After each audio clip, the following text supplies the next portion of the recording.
You're right. You are never working with me again. About 7 years ago, I was promoted to office manager at a small construction company. I quickly realized I had inherited a chaotic role. The previous office manager had left things disorganized and struggled with technology. Though I was new to this kind of work, I was detail-oriented and determined to make sense of everything. 2 months into my role, the owner decided he only wanted to sign checks once a week. He instructed me to inform our vendors that any invoices received from Friday to Thursday at noon would be processed on Fridays.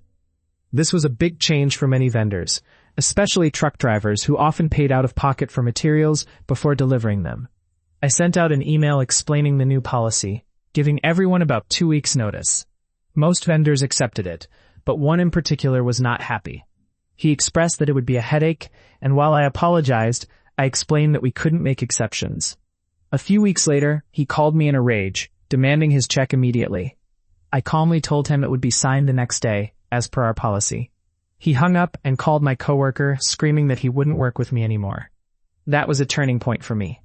I had been keeping track of the materials he delivered, and I noticed discrepancies. My records showed we had 100 yards of a specific material, but my supervisor often asked for more loads because it seemed like we were running low. I had assumed the issue was on our end, but after being insulted, I decided to investigate further. I reached out to another vendor who delivered a different material. When I explained our situation, he was shocked at the low cost we were getting from the troublesome vendor. He suggested I check weight receipts, something I had never heard of before.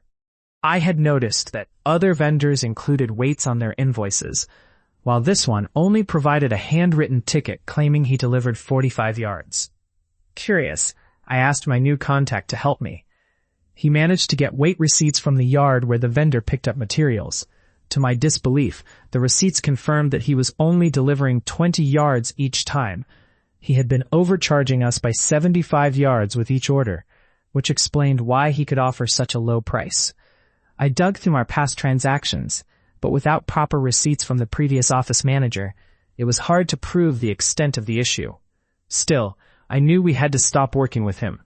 I found a new vendor who offered a fair price and began ordering from him instead.